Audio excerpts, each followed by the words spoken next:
Aqui estamos mais uma vez, estudando o livro Lírios de Esperança, psicografia de Vanderlei de Oliveira, pelo espírito de Hermance Dufour.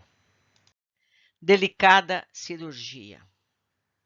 Muito variável é o tempo que dura a perturbação que se segue à morte. Pode ser de algumas horas, como também de muitos meses e até muitos anos.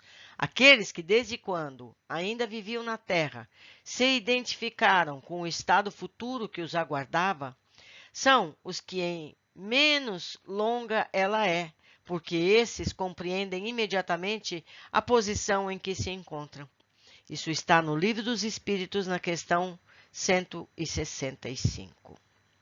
Continuando a história do Marcondes. A ação eficiente dos enfermeiros durante o transporte de Marcondes não o poupou de dores acerbas.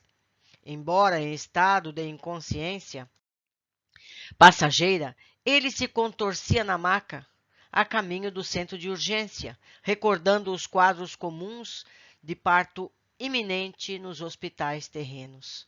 Atravessamos vários corredores até chegarmos à sala cirúrgica.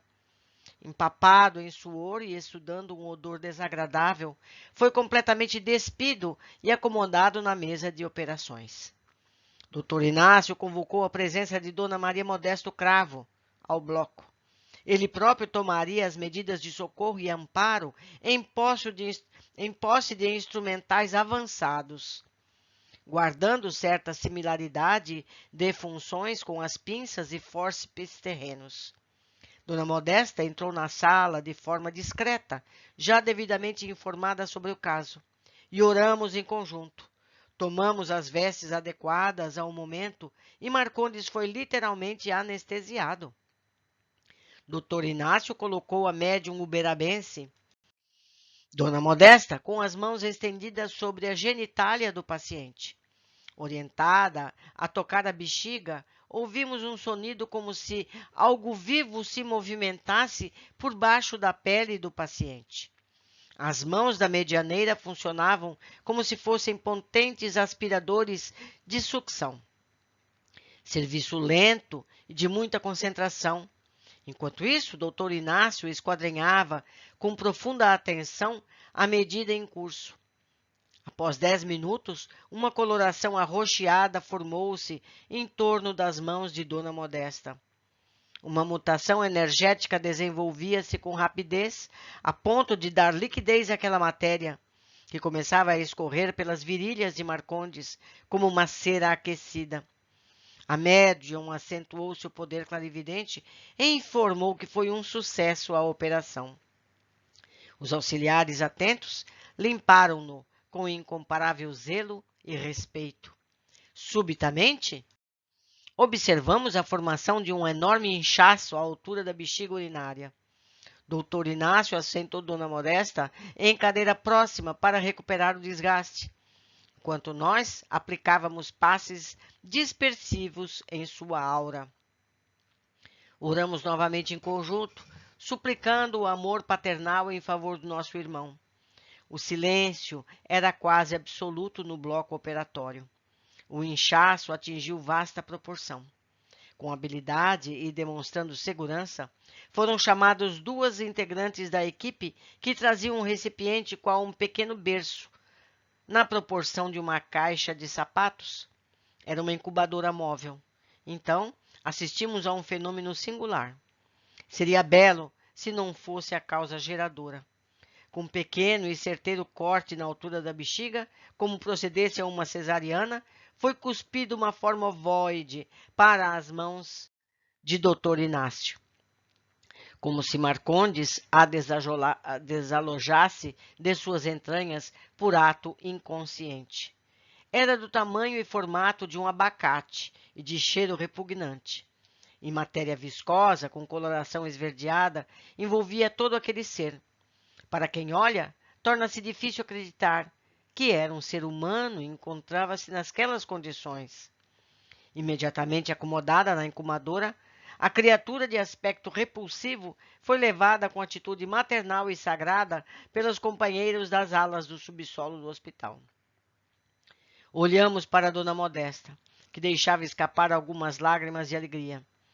Ela sempre diz que, apesar da dramaticidade da cena, Deus é tão bom que nos faz sentir como se estivéssemos em uma sala de partos, dando vida e luz às almas que iludiram no cadinho das provas. É um parto para a vida, para o recomeço. O paciente não dava mostras de consciência. Sangrava intensamente. Dr. Inácio tomava as medidas para estancar a hemorragia, que além do líquido expelia formas de vida não inteligente em condição larvária. Eu vou ler novamente. Dr. Inácio tomava as medidas para estancar a hemorragia, que além do líquido expelia formas de vida não inteligente em condição larvária. Aparelhos de cauterização com recursos naturais e passes de sopro foram usados durante alguns minutos. Logo se constatava que a organização perispirítica de Marcondes, através do automatismo adquirido por uns milênios, cessava o processo de expurgar aquilo que não serviria mais ao desiderato da evolução. Ao todo, a operação durou 60 minutos. Agradecemos em prece. Logo após, o dirigente, ainda sem consciência, foi transferido para a aula restrita dos pavilhões inferiores no subsolo. Dr. Inácio aparentava exaustão. Entretanto, sua verve peculiar ainda pronunciava-se com uma ou outra pitada de humor para com todos. Somente depois de 3 horas, aproximadamente, nos informaram que o nosso irmão havia recobrado os sentidos. A pedido de Dr. Inácio, fomos à ala restrita. Passando pelo corredor repleto de casos iguais ou mais graves, ouvíamos os gritos de dor lacinante. Quando chegamos, o paciente acabara de balbuciar a primeira palavra. Que aconteceu? Falou com dificuldade e lentidão. Quanta dor! Quem é o senhor? Aquiete-se, Marcondes. Você acabou de passar por uma delicada intervenção cirúrgica, manifestou o Dr. Inácio. Cirurgia? Isso mesmo, fique tranquilo. Tivemos sucesso integral. Essa é Rosângela, a enfermeira que vai cuidar de você, e apresentou a jovem cristã, devota às fileiras das igrejas evangélicas na terra. Atenção! Devota às fileiras das igrejas evangélicas na terra.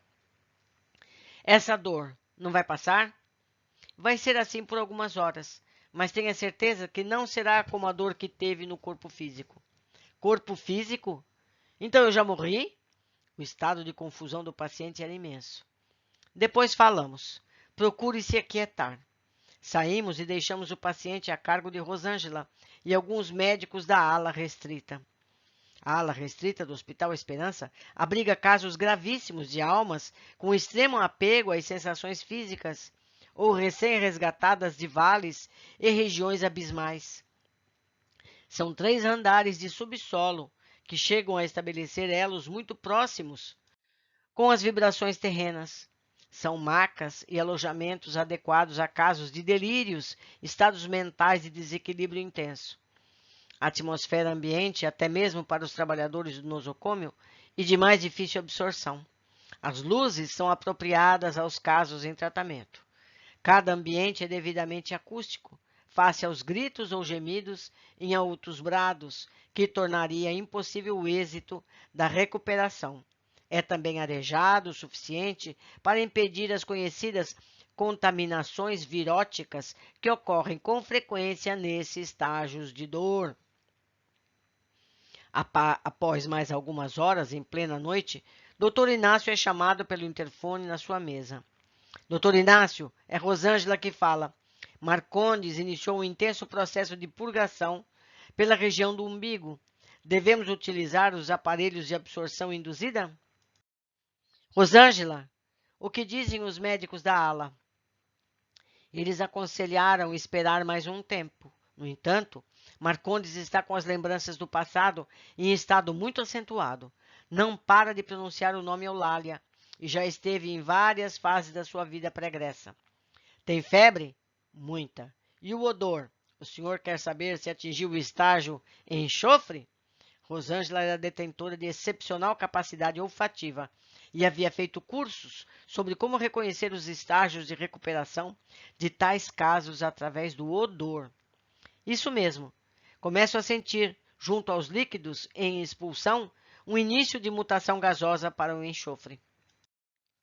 Então, tome as providências imediatamente. Peça aos nossos companheiros para provocarem a drenagem e, em seguida, aplicarem elevada dose de morfina homeopática. Está bem, doutor Inácio. Logo retorno com outras notícias. Passadas 16 horas da cirurgia, ele apresentou os primeiros sinais de estabilidade. Dormiu sossegado por longo tempo. Meus amigos, que impressionante este capítulo. Quanto ensinamento, quantos detalhes importantes sobre a vida depois da morte, não é mesmo? Mas vamos às observações que eu fiz quando do estudo. Primeiro, como nos livros de André Luiz, vimos a descrição do atendimento médico muito similar ao que vemos nos planos físicos. Resumindo a descrição acima, vestes adequadas ao momento. E Marcondes foi literalmente anestesiado. Lembro mais uma vez que todas as letras em amarelo são cópias do original. 2.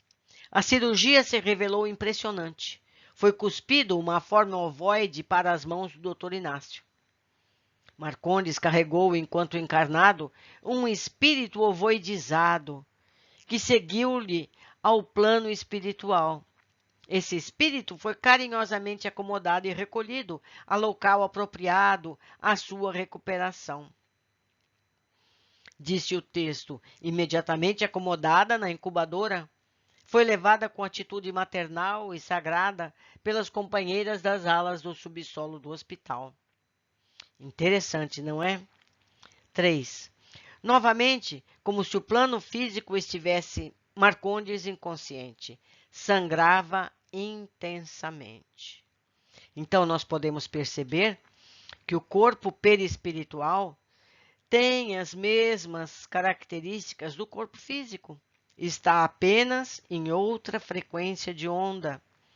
O corpo físico perispiritual, o corpo que usamos depois da morte, tem os mesmos comportamentos. É idêntico. Vale lembrar que é esse perispírito que dá forma ao corpo físico. Então, tudo que tem no corpo físico, tem também no corpo perispiritual. 4.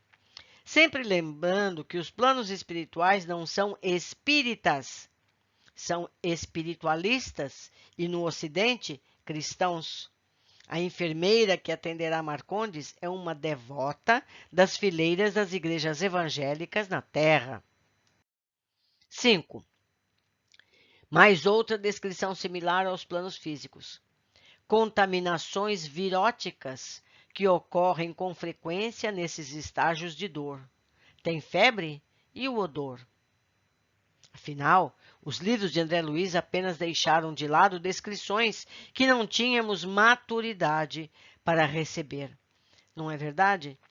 Acredito que há muito ainda por a gente aprender sobre os estados do nosso perispírito durante a vida além da morte.